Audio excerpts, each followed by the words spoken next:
চাইলেই সচিবালয় চালানো যায় না। সচিবালয় যদি চাইলেই চালানো যেত, আমরা ছাত্র উপদেষ্টাদের বিরুদ্ধে এত বিতর্ক দেখতাম না। সন্ধ্যার পরেও তো ছাত্র উপদেষ্টারা অফিস করেছে। তারা কি সকাল থেকে করেছে? তারা গেছে সন্ধ্যার সময়, রাতভর অফিস করেছে। আবার কোথাও কোথাও হাঁস খেয়েছে, কোথাও ওয়েস্টিনে ডিনার করতে দেখেছি। একটা জিনিস মনে রাখতে হবে, বগলের লোম যতই লম্বা হোক তাদের কিন্তু বেনি হয় না। আপনি অন্তত ধাপে ধাপে ঈদের পরে সিটি কর্পোরেশন নির্বাচনটা দিতেন, না দিয়ে আপনি প্রশাসক বসিয়েছেন এবং প্রশাসকরা কি করছেন? ঢাকা দক্ষিণের প্রশাসক তিনি আসলে ভোট চাচ্ছেন, তিনি নিজেই দাঁড়াবেন। এরকম অনেক প্রশাসক আছেন যারা নিজেরাই ইলেকশন করবে। তার মানে আপনি রাষ্ট্রীয় লজিস্টিক্স এবং ইনফ্রাস্ট্রাকচার ব্যবহার করে আসলে মানে নিজের মাঠটা গুছাচ্ছেন। এটা তো একটা পিওর কনফ্লিক্ট অফ ইন্টারেস্ট। এবং আমাদেরকে দুজন উপদেষ্টা থাকার কারণে, যাদের মধ্যে একজন আবার আসেই নাই এনসিপিতে, আরেকজন ইলেকশনই করেন নাই, আপনি কিংস পার্টি বলে গেলেন 1.5 বছর। এখন তো বিএনপি একটা রিয়েল কিংস পার্টির মতো আচরণ করছে। সবাইকে আমন্ত্রণ জানাচ্ছি। আপনারা দেখছেন নতুন বাংলাদেশ, সাথে আছি আমি জান্নাতুল সাদিয়া। দর্শক, আজকে আমাদের আলোচনার বিষয় সরকারকে কিভাবে দেখছেন। আলোচনার জন্য দুজন সম্মানিত অতিথি আছেন আমাদের সঙ্গে। আছেন সাঈদ খান, সাংবাদিক ও রাজনীতি বিশ্লেষক, আরও আছেন সারোয়ার তুষার, যুগ্ম আহ্বায়ক, জাতীয় নাগরিক পার্টি এনসিপি। আমি একটু সারোয়ার তুষার আপনাকে দিয়ে শুরু করি। বর্তমান সরকার ক্ষমতায় এসেছে 1 মাস হয়ে গেল। এই সরকারের প্রতি আমার মনে হয় যে সবার প্রত্যাশাটা একটু বেশিই ছিল, কারণ একটা জুলাই গণঅভ্যুত্থান, রক্তক্ষয়ী একটা অভ্যুত্থান আমরা দেখলাম। তারপরে অন্তর্বর্তী সরকারের অধীনে একটা নির্বাচন হলো, তারপর এই সরকার আসলো। তাদের কার্যক্রমের আসলে এই যে 1 মাস, মানে কেমন দেখছেন তাদের কার্যক্রম, সেটা নিয়ে একটু জানবো। কারণ যদিও আমি একটু বলে নিচ্ছি যে 1 মাস সময়টা নিয়ে আসলে তাদের কাজকর্ম মূল্যায়নের সময়টা খুবই কম, তারপরেও থাকে না যে শুরুর দিকের কাজকর্মগুলো দেখলে আসলে বোঝা যায় যে কেমন যেতে পারে আগামী 5 বছর। মানে সরকার কি তার প্রতিশ্রুতি যে দিয়েছিল সেগুলো পরিবর্তনের পথে আছে কিনা, বা সিস্টেমের যেই লড়াইটা আসলে ছিল সেগুলোর পরিবর্তনের শুরু দেখেন কিনা? জি, আপনাকে ধন্যবাদ। সরকার 1 মাসের সরকার এবং আমাদের অনেক সংগ্রামের পরে একটা সুষ্ঠু নির্বাচনের মাধ্যমে সরকার এসেছে। অবশ্যই আমরা জাতীয় স্বার্থে তো এই পরিস্থিতিটাকে এবং এই সরকারকে স্বাগত জানিয়েছি। কিন্তু এই সরকার যেভাবে গত অন্তত 1 মাস যথেষ্ট সময় না মানে চূড়ান্ত কথা বলার জন্য, কিন্তু যেভাবে অনেকগুলো ব্যাপার তৈরি হয়েছে, যেমন বিভিন্ন প্রতিষ্ঠানে নিয়োগ, এটা খুব অ্যালার্মিং। যেভাবে সরকার রাষ্ট্রীয় পদগুলোতে নিয়োগ দিচ্ছে, যেভাবে সরকার রাজনৈতিক প্রশ্ন মীমাংসা করছে বা করছে না। যেমন এই মুহূর্তে সবচেয়ে বড় রাজনৈতিক প্রশ্ন হচ্ছে আপনার গণভোট কিংবা সংস্কার নিয়ে আপনি কী করবেন, এটা হলো এই মুহূর্তে সবচেয়ে বড় রাজনৈতিক প্রশ্ন। শেখ হাসিনার আওয়ামী লীগ সরকারও রাজনৈতিক প্রশ্নটাকে দূরে রেখে কিছু লোকরঞ্জক উন্নয়নমূলক কর্মকাণ্ড করার চেষ্টা করতো, এবং সেটার ফলাফলও আওয়ামী লীগের জন্য খুব একটা ভালো হয় নাই। তা আমরা এখনও দেখতে পাচ্ছি যে অবশ্যই গুণগত পার্থক্য আছে, এটা ডেফিনেটলি স্বীকার করতে হবে। কিন্তু রাজনৈতিক প্রশ্নটাকে এড়িয়ে গিয়ে কিংবা জন আকাঙ্ক্ষার পক্ষে না থেকে অন্যান্য কিছু লোকরঞ্জক জনতুষ্টিমূলক কাজকর্ম সরকারের বেশি আগ্রহ, সেরকম দেখা যাচ্ছে। স্পেকটেকল তৈরি করার প্রতি বেশি আগ্রহ, একটা দৃশ্য তৈরি করা, দৃশ্যের রাজনীতি, সেটার প্রতি বেশি আগ্রহ। আবার বাস্তবে যদি আপনি দেখবেন, যেমন এই যে এখন ঈদের মৌসুমে আমরা আছি, ঈদ যাত্রা সবাই ঘরে ফিরছে, এখানে কিন্তু একটা টোটাল কেওটিক পরিস্থিতি। রাস্তায় আমরা ভিডিও দেখতে পাচ্ছি, মানুষের ক্ষোভ দেখতে পাচ্ছি, সেটা রেলে বলেন, সড়কে বলেন, নৌপথে বলেন, সবভাবে মানুষ গাড়ি পাচ্ছে না, ভাড়া বেশি, দুর্ঘটনা ঘটেছে, একাধিক দুর্ঘটনা ঘটেছে, লাইনচ্যুত হচ্ছে, সময় মতো গাড়ি ছাড়ছে না, মানে একটা টোটাল কেওটিক সিচুয়েশন বলতে যেটা বোঝায়। এবং সবচেয়ে অ্যালার্মিং যেটা হচ্ছে সেটা হলো ভাড়া বেশি। সেই ভাড়া বেশিকে আবার আমাদের মন্ত্রী মহোদয় নানাভাবে এক ধরনের বৈধতাও দিচ্ছেন, বুঝে দিচ্ছেন কিংবা না বুঝে দিচ্ছেন। তিনি এখানে স্পষ্টত মালিক পক্ষের সাফাই গাচ্ছেন, এবং আমাদের কাছে মনে হচ্ছে এটা শুধু বেশি ভাড়ার বিষয় না। এটা আপনার মনে আছে যে আওয়ামী লীগ সরকার ওই শাহজাহান সাহেবকে দিয়ে পুরো পরিবহন সেক্টরটাকে দখলে রেখেছিল। তো এখন মালিক পক্ষকে একটা সিগন্যাল দেওয়ার চেষ্টা করা হচ্ছে, এক ধরনের রাজনৈতিক ঘুষ দেওয়ার চেষ্টা করা হচ্ছে যে আপনি 500 টাকার ভাড়া 800 টাকা নেবেন, আমরা এটার পক্ষে কথা বলবো, তাতে করে যেন পরবর্তীতে তারা আবার একটা পে ব্যাক করে। মানে মালিক, আপনি জানেন যে প্রত্যেকটা রাজনৈতিক সরকার এই বাংলাদেশের পরিবহন ব্যবস্থাটাকে নিজেদের নিয়ন্ত্রণে রাখতে চায়। সিন্ডিকেট ইস্যুর কথা বলছেন। সিন্ডিকেট এবং মানে এই পরিবহন ব্যবস্থা যেহেতু একদিক থেকে এটা অত্যন্ত লাভজনক একটা ব্যবস্থা, প্রতিদিন এখানে কাঁচা পয়সা আসে প্রতিদিন। এবং এর পাশাপাশি আমরা আওয়ামী লীগ আমলে দেখেছি যে আপনার ধরেন বিরোধী দলের কোনো একটা কর্মসূচি, তখন আসলে সরকারি এই গণপরিবহনের যারা পরিবহন ব্যবস্থা যারা মালিক আছে, নেতা আছে, তাদেরকে দিয়ে একটা সরকারি হরতাল পালন করছে যেন বিরোধী দলের কর্মসূচিতে সহজে আসতে না পারে। মানে আমি বলছি যে আপনি তাদেরকে হাতে রাখতে চান। তো হাতে রাখার নমুনাটা কি? আপনি হলো এই যে বেশি ভাড়া নিচ্ছে তারা, ডাবল 3 গুণ ভাড়া নিচ্ছে, আপনি বলছেন এটা শ্রমিকের কল্যাণে, মালিকের কল্যাণে, কিন্তু এই মালিকের কল্যাণে, শ্রমিকের কল্যাণে এটার খেসারত কেন সাধারণ যাত্রীরা দিবে? তারা কিন্তু দিচ্ছে, দিয়েও তারা 4-5 ঘন্টা পরে আসলে যেতে হচ্ছে তাদেরকে, যেখানে ভাড়া 500 টাকা সেখানে 800 টাকা রাখছে। কি আবার যখন মন্ত্রী মহোদয়ের ব্যাপারে জিজ্ঞেস করা হচ্ছে, তারা বলতেছে যে যাত্রীরা আগেই কম ভাড়া দিয়ে যেত, এখন নির্ধারিত ভাড়া, মানে যেটা বেশি ভাড়া সেটাকে উনি বলছেন নির্ধারিত ভাড়ায় নেওয়া হচ্ছে। এই ব্যাপারগুলো ঘটছে। আর ওভারঅল যদি আপনি বলেন, ধরেন কিছু সরকার পক্ষের যারা মানে ডিফেন্ড করেন, তারা কয়েকটা জিনিস তুলে ধরেন, যেমন ফ্যামিলি কার্ডের কথা তুলে ধরেন, তারা খাল খনন কর্মসূচির কথা তুলে ধরেন, এই দুটোই মূলত বেশি তুলে ধরা হয়। কিন্তু আপনি দেখবেন যে এই ফ্যামিলি কার্ড ইতিমধ্যে বেশ কিছু অনিয়মের কথা আমরা শুনতে পাচ্ছি, মানে সরকার দলীয় লোকজন মানুষজনকে হুমকি দিচ্ছে, এটার বিনিময়ে টাকা আদায় করছে, তারপরে হচ্ছে আপনার নিজেদের পছন্দের লোকদেরকে দিচ্ছে, অর্থাৎ যারা প্রকৃত উপকারভোগী হওয়ার কথা ছিল তারা হচ্ছে না। দ্বিতীয়ত হচ্ছে যে সবচেয়ে বড় যে বার্নিং কোয়েশ্চেন এই ফ্যামিলি কার্ডের ব্যাপারে সরকার ডিল করতে পারে না এখনও, বা উত্তর দিতে পারে না, সেটা হচ্ছে আপনি এই অর্থটা কোথা থেকে আনবেন? এই যে আপনি 2 কোটি পরিবারকে মাসে 2500 টাকা করে দেবেন, এটা টাকাটা কোথা থেকে আসবে? সরকারের রাজস্ব ম্যানেজমেন্টের কিছু নিয়ম আছে এবং সরকারের কিছু ইনফ্লেক্সিবল কমিটমেন্ট আছে, যেমন ধরেন আপনার বিদ্যুৎ খাতে ভর্তুকি, এটা সরকার এখান থেকে কোনো কাট করতে পারবে না, মানে এখান থেকে কোনো ব্যয় কাট করে অন্যদিকে আনতে পারবে না। তারপর হচ্ছে আপনার সরকারি কর্মকর্তা কর্মচারীদের বেতন ভাতা, এটাও সরকারকে দিতেই হবে। এর পাশাপাশি হচ্ছে লোন, যে সরকারের যে ঋণ থাকে, জাতীয় যে ঋণ, সেই ঋণের আপনার সুদ হার দিতে হয়। এই যে 3টা খাতের কথা আমি বললাম, এগুলোর ক্ষেত্রে সরকারকে সবসময় ফিক্স, এটাকে ইনফ্লেক্সিবল কমিটমেন্ট সরকারের, মানে তাকে সবসময় দিতেই হবে। তাহলে আপনি অন্য কোন খাত থেকে মানে সেই খাতটাকে কার্টেইল করে এই ফ্যামিলি কার্ডে, কৃষক কার্ডে নতুন যে কর্মসূচিগুলো সরকার নিচ্ছে, আমাদের কাছে এগুলো খুব বড় পরিকল্পনা বা কি যেটাকে বলে যে একটা বড় পরিকল্পনা করে এটা করা হচ্ছে এরকম মনে হচ্ছে না। মনে হচ্ছে যে আমরা একটা গিমিক সৃষ্টি করি আপাতত একটা দিয়ে। কারণ আপনি জানেন যে 140টা সামাজিক সুরক্ষা খাত ইতিমধ্যে আছে, যার অনেকগুলো নন পারফর্মিং। আমরা প্রশ্ন করেছিলাম যে আপনি কি এগুলোর ব্যাপারে কোনো রিভিউ করেছেন, কিংবা এগুলোকে একীভূত করা, এগুলোকে কোনটা এখন প্রয়োজন, কোনটা নন পারফর্মিং, কোনটা লাগবে, কোনটা লাগবে না, এগুলো রিভিউ করে তারপর আপনি নতুন কর্মসূচি নিতে পারেন। কিন্তু সরকার কিন্তু সেটা না করে নতুন কর্মসূচি নিয়ে ফেলেছে। এখন আপনি এক একটা প্যান্ডোরার বাক্স ওপেন করে দিচ্ছেন, ফ্যামিলি কার্ড, কৃষক কার্ড ইত্যাদি ইত্যাদি নানা ধরনের কার্ড, কিন্তু পরবর্তীতে এগুলো কিভাবে ম্যানেজ করা হবে, সেগুলো নিয়ে অর্থ কোথা থেকে আসবে, এগুলো কিন্তু অর্থনীতিবিদরা প্রশ্ন করছে। অনেক ধন্যবাদ। আমি একটু সাইদ খান আপনার কাছে আসি। যেগুলো আসলে কথায় উঠছিল, খাল খনন কিংবা কৃষক কার্ড বা ফ্যামিলি কার্ড, এই যে জনকল্যাণমুখী পদক্ষেপ নেওয়া হচ্ছে, কিন্তু তার আড়ালে একটা প্রশ্ন আসলে উঠছিল যে এইসব কর্মসূচি বাস্তবায়নের জন্য বিপুল অর্থের যে প্রয়োজন, সেটার উৎস কি বা স্পষ্ট কোনো উৎসের কথা আসলে বলা হচ্ছে না, বা কোত্থেকে আসবে। সব মিলে একটু জানতে চাই সরকারের কার্যক্রম কেমন লাগছে, 28 দিনের 28 পদক্ষেপ যেটি বিএনপি বলছে একটা অভূতপূর্ব কর্মযজ্ঞ, কি মনে হচ্ছে একটু জানতে চাই। আপনাকে ধন্যবাদ এবং আমার সহ আলোচক সারওয়ার তুষারকেও ধন্যবাদ জানাচ্ছি, যারা দেখছেন তাদেরকেও শুভেচ্ছা জানাচ্ছি। আমি সারওয়ার তুষারের ফ্যামিলি কার্ড, কৃষক কার্ড, এগুলোর অর্থ সরকার কোথা থেকে পাবে সেটা সদুত্তর পাচ্ছেন না। যদিও আমি সরকার হলে এর উত্তর দিতে পারতাম। আমি সরকার না, একজন নাগরিক হিসেবে আমার কাছে মনে হয় যে সরকার এটি বেশ কয়েকবার পরিষ্কার করেছে যে আমাদের প্রত্যেক বছর দুর্নীতির মাধ্যমে যে পরিমাণ অর্থ পাচার হয়ে যায়, আমরা যদি শুধুমাত্র দুর্নীতিটা এবং মানি লন্ডারিংটা ট্যাকেল করতে পারি বা সরকার পারে, তাহলে এই টাকা জোগাড় করা খুব বেশি কষ্টসাধ্য না। আরেকটি কথা বলেছেন, 140টি সামাজিক সুরক্ষা কর্মসূচি ইতিমধ্যেই আছে, যেগুলো অনেকগুলোই পারফর্ম করছে না। তো পারফর্ম করছে না দেখেই তো নতুন কর্মসূচি নিতে হচ্ছে। ধরেন আপনার একটি রোগে একটি ওষুধ কাজ করছে না, তার মানে তো ওষুধ চেঞ্জ করে বিকল্প ওষুধ দিতে হবে।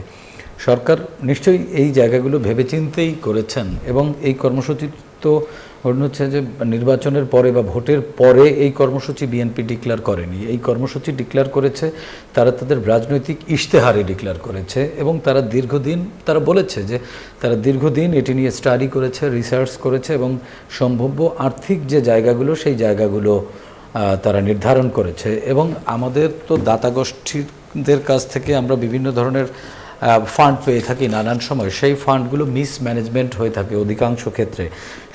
তো সেই জায়গাগুলো যদি প্রপার ম্যানেজমেন্ট করা যায়, এগুলো কোনো বিষয় না। আর খাল খনন কর্মসূচি, ফ্যামিলি কার্ড কর্মসূচি অবশ্যই সাধুবাদ সারওয়ার তুষার জানিয়েছেন, আমিও সাধুবাদ জানাই। ফ্যামিলি কার্ড নিয়ে যে অভিযোগটি সারওয়ার তুষার করলেন যে এটি নানান ধরনের অনিয়ম হচ্ছে বা পছন্দের লোককে দেয়া হচ্ছে, এটি একটি মিথ্যা কথা আমার কাছে মনে হয়। এরকম কোনো অভিযোগ এখনো পর্যন্ত আসেনি। আর সরকার তো এটি সীমিত পরিসরে দিবে এরকম বলেনি, একটা ক্রাইটেরিয়া ভাগ করেছে যে কারা এটি পেতে পারে। ধরেন আপনার বাসায় এসি আছে, হ্যাঁ, আপনার বাসায় ফ্রিজ আছে, আপনি বেশ ভালো স্বাচ্ছন্দ্যে জীবনযাপন করছেন, আপনার ফ্যামিলিতে একজন স্ট্রং আর্নিং ম্যান আছে, তাহলে আপনার ফ্যামিলি কার্ড দরকার কি? এটি যাদের দরকার তারাই পাচ্ছে এবং এটি তো সবাইকে দেওয়া হবে। সুতরাং এখানে নির্দিষ্ট করা হয়নি যে এই কয়জন পাবে। 4 কোটি পরিবারকে দেওয়ার কথা বলেছে, তার মানে আমাদের দেশে 4 কোটি পরিবার আছে, প্লাস মাইনাস, এদেরকে দেওয়া হবে। সুতরাং এটিতে এখনই সমালোচনা করবার মতো সুযোগ আসেনি। আরেকটি নিয়োগের কথা বলেছেন, রাষ্ট্রীয় প্রতিষ্ঠানগুলোতে নিয়োগ।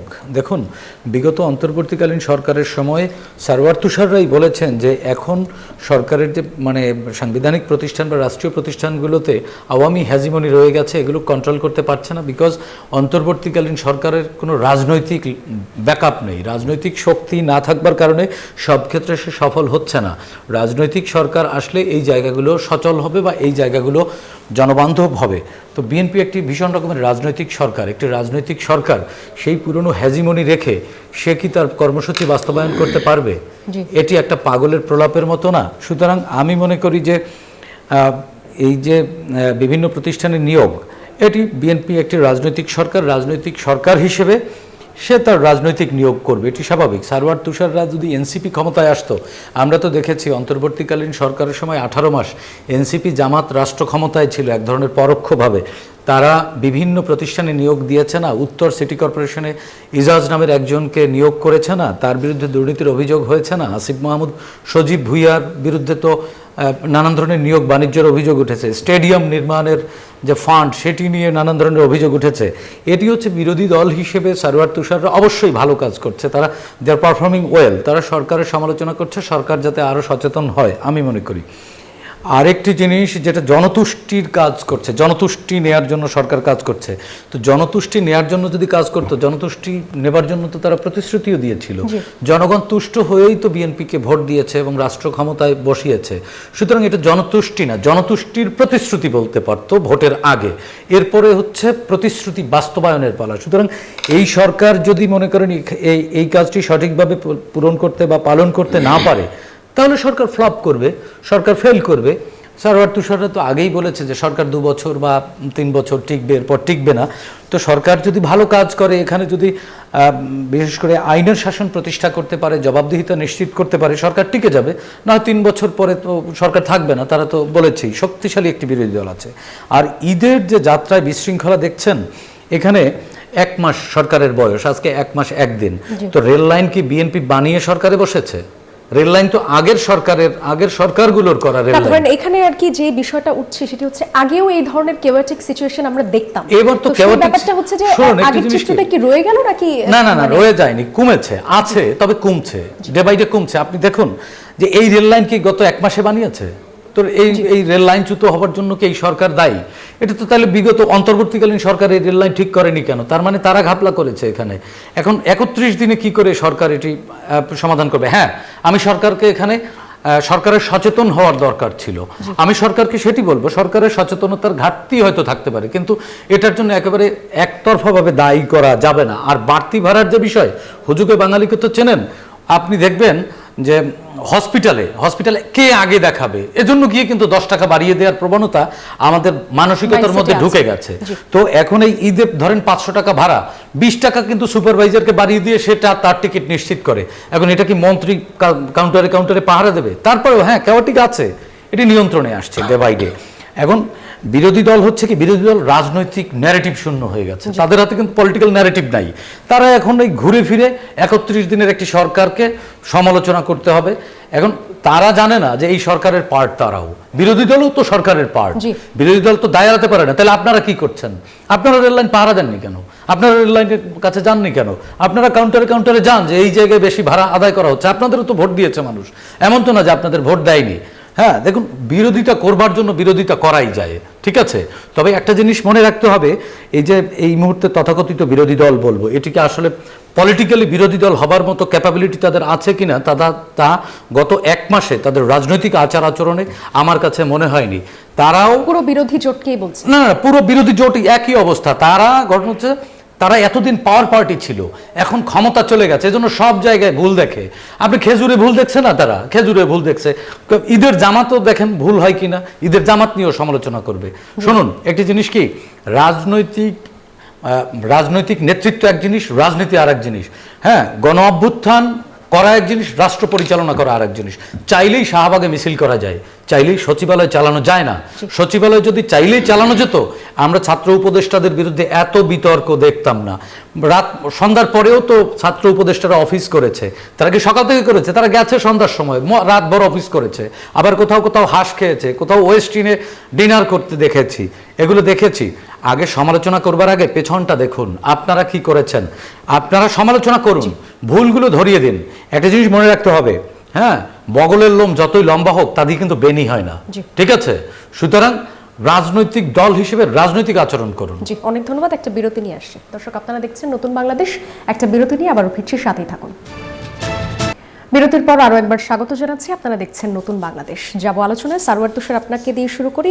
প্রশাসক নিয়োগ ইস্যুতে কথা হচ্ছিল। আমরা দেখছিলাম যে এলজিআরডি মন্ত্রী তিনি বলছেন যে স্থানীয় সরকার নির্বাচন নিয়ে কাজ চলছে এবং খুব সম্ভবত এই বছরের মধ্যেই সেটি হয়ে যাবে, উনি এটি বলছেন। এর আগে আমরা যেটি দেখলাম যে প্রশাসক নিয়োগ নিয়ে এক ধরনের বিশাল আলোচনা সমালোচনা হচ্ছে। জামায়াত যেটি বলছে যে এটি জুলাই স্পিরিটের প্রতি অবজ্ঞা, সরকারের যে কাজ দলীয় প্রশাসক নিয়োগ করা। এনসিপিও এটির তীব্র সমালোচনা করেছে। একদিকে প্রশাসক নিয়োগ এবং অন্যদিকে নির্বাচন এই বছরই হয়ে যাবে। দুটো বার্তা আপনাদের কাছে আসলে কেমন, কিভাবে দেখেন দুটো বিষয়কে? বার্তাটা খুব পরিষ্কার। দেখেন, নির্বাচন তো দিতেই হবে। স্থানীয় সরকার নির্বাচন আমরা ইন্টারিম সরকারের সময় চেয়েছিলাম যে একটা নিরপেক্ষ সরকার অধীনে নির্বাচন হোক।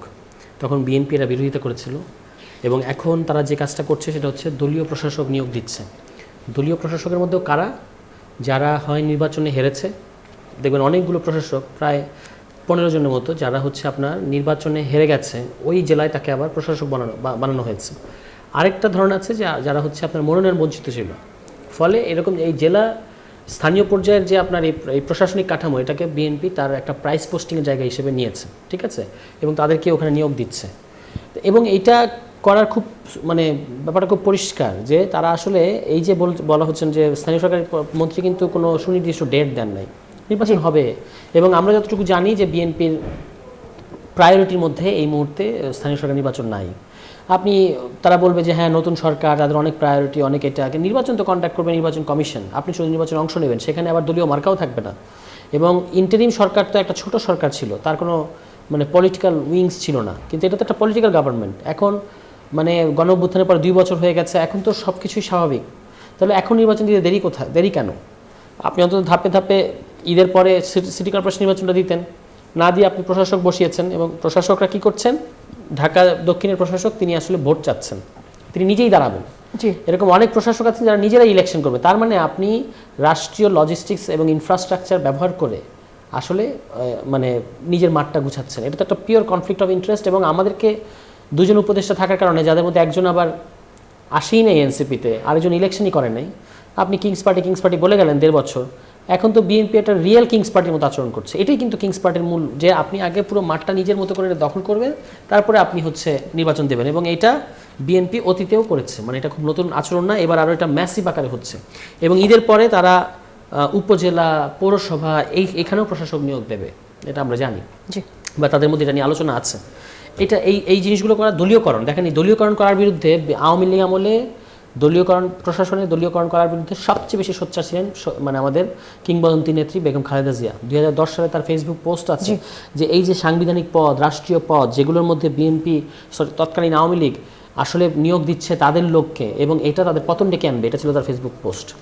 এখন বিএনপি দেখেন কি করছে। আমি বলছি না বিএনপির পতন ঘটবে, আমি সেটা চাইও না। আমি চাই বিএনপি রাজনীতি একই ধরনের কাজ হচ্ছে তো। এবং সেটা আরো যেটা 17 বছর সময় নিয়েছে আওয়ামী লীগ, বিএনপিটা 17 দিনে করে ফেলেছে।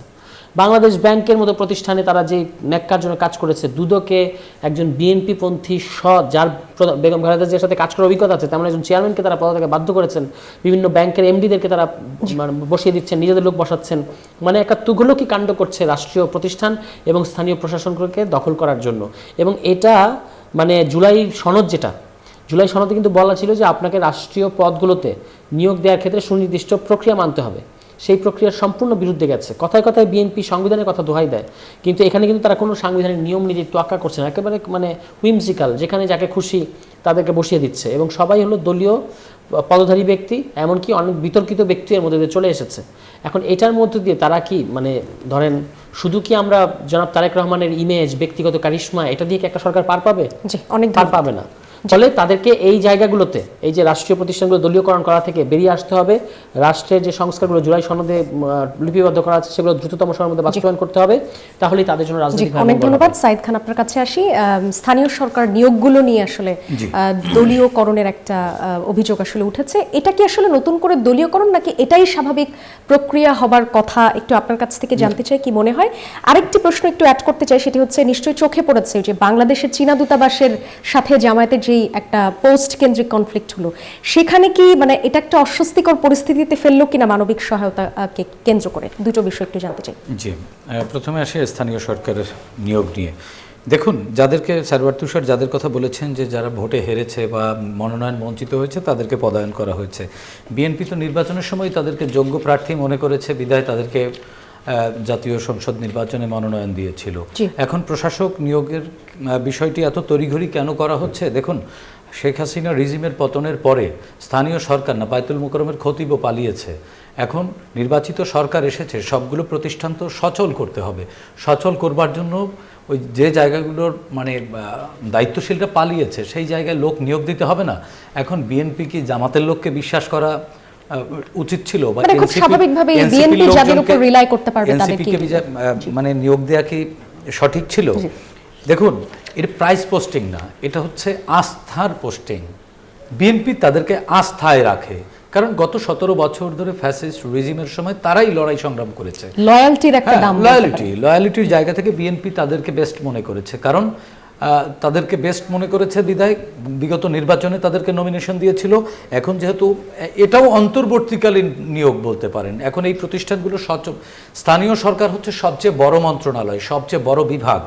এর মাধ্যমেই সরাসরি জনগণের কাছে সেবা পৌঁছায়, রাষ্ট্রের সেবা বা সরকারের সেবা। সুতরাং সেই জায়গাগুলোকে সচল করতে হবে। সরকার যতই সুপারসনিক হোক আর রকেট গতিতে আগাক, ধরেন ইউনিয়ন পরিষদের চেয়ারম্যান নেই, ইউনিয়নের রিলিফগুলো বা এইডগুলো যাবে কি করে, সরকারের সেবাগুলো? সুতরাং যদি চেয়ারম্যান পালিয়ে যায় সেই জায়গায় একজন প্রশাসক তো নিয়োগ দিতে হবে। সেক্ষেত্রে বিএনপি যাকে বিশ্বাস করে তাকেই নিয়োগ দিয়েছে, এবং বিএনপির পক্ষ থেকে বলা হয়েছে যে দ্রুত সময়ের মধ্যে নির্বাচন। এখন 31 দিন, আজকে কি তফসিল ডিক্লেয়ার করা উচিত ছিল সারওয়ার তুষারের বক্তব্য অনুযায়ী? আর জুলাই সনদ মানা হচ্ছে না, জুলাই সনদ তো কার্যকরী হয়নি। জুলাই সনদ তো কার্যকরী হয়নি। এটি সংসদে আলোচনার মাধ্যমে যেই প্রস্তাবগুলো আমার সরকার বা সংসদ গ্রহণ করবে সেই জায়গাগুলো অ্যাকসেপ্ট হবে, সেই জায়গাগুলো আইনে পরিণত করবে বা মানবে। যে জিনিসটা বাস্তবায়ন হয়নি সেই জিনিসটা মেনে নেওয়ার কি আছে? বিয়েই হয়নি, বাচ্চা বানায় মানে ঘর ভরে ফেলবেন? এটা এইসব ছেলে খেলা বা মামাবাড়ির আবদার করা ঠিক না। এটা মামাবাড়ি না, এটা রাষ্ট্র। রাষ্ট্রে কিছু কাস্টমস, কিছু আইন মানতে হয়। আরেকটি জিনিস যেটা আপনি যেটা বললেন যে সারওয়ার তুষার বলল যে দুদকের যে চেয়ারম্যান সৎ এবং যোগ্য, সত্যতার সার্টিফিকেট কি এনসিপি দিয়েছে? দুদক সাবেক চেয়ারম্যানকে এনসিপি সতের সার্টিফিকেট দিয়েছে। তারা নিশ্চিত হলো কি করে সৎ? তার মানে তারা তাদের জন্য সৎ।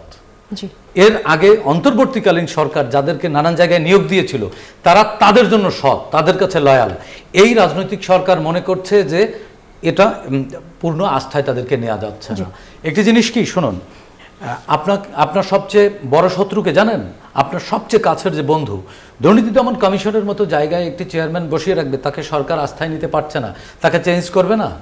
এখন কোন জায়গা থেকে শীত কেটে দিবেন? এমনিই আমাদের পার্শ্ববর্তী একটি রাষ্ট্র আছে যে জায়গা থেকে আমাদের বিরুদ্ধে নানান ধরনের মানে ষড়যন্ত্র চলছে। পতিত ফ্যাসিস্ট আওয়ামী লীগ আমাদের বিরুদ্ধে ষড়যন্ত্র করছে। এরপরে মাশাল্লাহ একটা ইমানদার বিরোধী দল পাওয়া গেছে, তারাও তো কোনো অংশে ছাড় দিবে না, তাহলে সরকার করবে। সেই বিরোধী দলের কার্যক্রমটা আসলে এখন বিরোধী দলের কার্যক্রম হচ্ছে, আমি যে ইস্যুটা আসলে তুললাম, চায়না যে উপহার, সেই উপহারটি আসলে ঘটনা হচ্ছে যে এটি দেখুন, জামাতের রাজনীতিই নাই। জামাতের রাজনীতি কি বলেন তো? জামাত একটি রাজনৈতিক এনজিও, তারা সব কিছুতে বাণিজ্য করে। দেখুন, শিক্ষা, স্বাস্থ্য, কৃষি সব কিছুতে তাদের একটা বাণিজ্যিক ব্যবস্থা আছে। তাদের কিন্তু কোনো কর্মী নাই। তাদের হচ্ছে কর্মচারী। জি জামাতের যত লোক তারা কিন্তু সব কর্মচারী। আমির কমান্ড করবে, তৃণমূল পর্যন্ত করতে বাধ্য হবে, তাদের রিপোর্ট করতে হবে। তারা কিন্তু কর্মী না, তারা ভালোবেসে করে না, তারা করতে বাধ্য হয়। জামাত একটি রাজনৈতিক এনজিও, সুতরাং এই এনজিওতে চায় না, ভালোবেসে উপহার দিয়েছে, সেটা তাদের মানে নানানভাবে তাদের মতো সুবিধাজনক করে চালিয়ে দিয়েছে। এটা হচ্ছে রাজনৈতিক দেউলিয়াত্ব এবং ন্যারেটিভ শূন্যতার ফসল। এবং আরেকটি ছোট্ট 10 সেকেন্ড কথা বলবো, সেটি হচ্ছে যে দেখুন, বাংলাদেশের দুর্ভাগ্য, জামায়াত ইসলামীর মতো একটি বিরোধী দল বাংলাদেশের জাতীয় সংসদে গেছে এবং সারওয়ার তুষারদের মতো উদীয়মান তরুণরা এই আলেয়ার পিছনে ছুটে কতদূর দৌড়ে হাঁপিয়ে যাবে, তারাও ক্লান্ত হবে। একটা বিরতি নিয়ে আসছি দর্শক, আপনারা দেখছেন নতুন বাংলাদেশ। একটা বিরতি নিয়ে আবারও ফিরছি। বিরতির পর আরও একবার স্বাগত, দেখছেন নতুন বাংলাদেশ।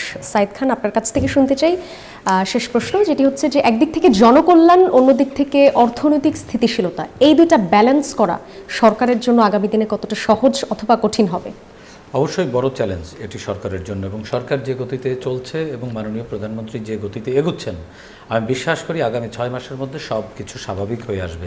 অন্তত একটি জিনিস মনে রাখতে হবে, দেখুন, শরীরে রোগ হলেও কমতে একটু সময় লাগে, হ্যাঁ, সুতরাং যতই ওষুধ খাওয়া হোক। আরেকটি জিনিস বলে শেষ করব, সেটি হচ্ছে যে এই যে এখন যারা বলছে না যে দলীয় বিবেচনায় নিয়োগ দেওয়া হচ্ছে, আসলে এগুলো হচ্ছে আওয়ামী ন্যারেটিভ।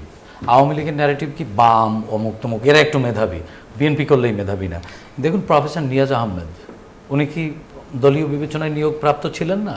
তো উনি ছিলেন গুপ্ত, হ্যাঁ, তো যেই কারণে ওনাকে মেধাবী মনে হয়েছে।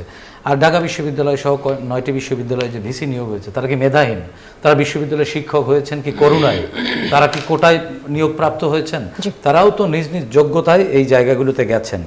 সুতরাং আমাদের কথা হচ্ছে যে আমরা বিরোধী দল হোক আর সরকার হোক, আমরা যদি আওয়ামী ন্যারেটিভ বা আওয়ামী রিজিমের ভাষায় কথা বলি, বিরোধিতা করবার জন্য বিরোধিতা করে কেউ, পরিস্থিতিটা আসলে আগের, তাহলে সেই আগের জায়গায় ফিরে যাব। যদি আমরা একটা নতুন বাংলাদেশ, বেটার বাংলাদেশ চাই, জুলাইয়ের স্পিরিট হচ্ছে আমি কথা বলার স্বাধীনতা পাবো, আমি আমার দেশকে স্বাধীনভাবে ভালোবাসতে পারবো, এবং আমি ভালো নেই এই কথাটি জোরে বলতে পারবো, সত্য করে বলতে পারবো, সেটাই জুলাই। অনেক ধন্যবাদ সারওয়ার তুষার, আপনাকে দিয়ে শেষ করব। একেবারে ছোট করে জানতে চাই, আমরা দেখছিলাম যে আপাতত সরকারি বাসভবন যমুনায় উঠছেন না প্রধানমন্ত্রী, তিনি গুলশানেই থাকছেন। এই বার্তাটা আসলে আপনাদের কাছে কেমন মনে হচ্ছে? এটি তৃণমূল পর্যায়ে কতটা কাজ করবে? মানে এটাও তো এক ধরনের কাজ করবে না এটা, কারণ তারেক রহমান অনেকগুলো ভালো ভালো ব্যক্তিগতভাবে অনেক ভালো কাজ করার চেষ্টা করেছেন, নিজের পানি নিজে ঢেলে খাচ্ছেন, নিজের পায়ে নিজে হেঁটে যাচ্ছেন, সাধারণ চেয়ারে বসছেন, এগুলো তিনি করছেন, কিন্তু এটার কোনো রিফ্লেকশন কিন্তু তৃণমূলে নাই। বেশুমার চাঁদাবাজি হচ্ছে, এবং এই ঈদের মধ্যেও হচ্ছে। এমনকি আজকে আপনি যেটা দেখবেন যে প্রধানমন্ত্রীর দপ্তর থেকে একটা সার্টেন অ্যামাউন্ট অফ মানি এটা গরিব দুঃখীদের কাছে যায়, যেটা ওই আসনের সংসদ সদস্যদের মাধ্যমে, জেলা প্রশাসকের মাধ্যমে ডিস্ট্রিবিউশন হয়। আমরা কি দেখতে পেলাম যে এগুলো ছাত্রদল যুবদলের এরা পাচ্ছে, এবং তারা এগুলো দিচ্ছে যে আমরা ঈদ সালামি পেয়েছি প্রধানমন্ত্রীর কাছ থেকে। এগুলো ভিত্তিহীন অভিযোগ, এগুলো অভিযোগ করবার জন্য অভিযোগ। ঠিক আছে, এটি হচ্ছে বিরোধী দলের নেচার, এবং বেশি ভালো না। আসলে তারেক রহমান ভালো করছে, এটাও তাদের ভালো লাগছে। অনেক অনেক ধন্যবাদ দুজনকে, অনেক ধন্যবাদ। দর্শক দেখছিলেন নতুন বাংলাদেশ, যারা তখন সঙ্গে ছিলেন সবাইকে ধন্যবাদ।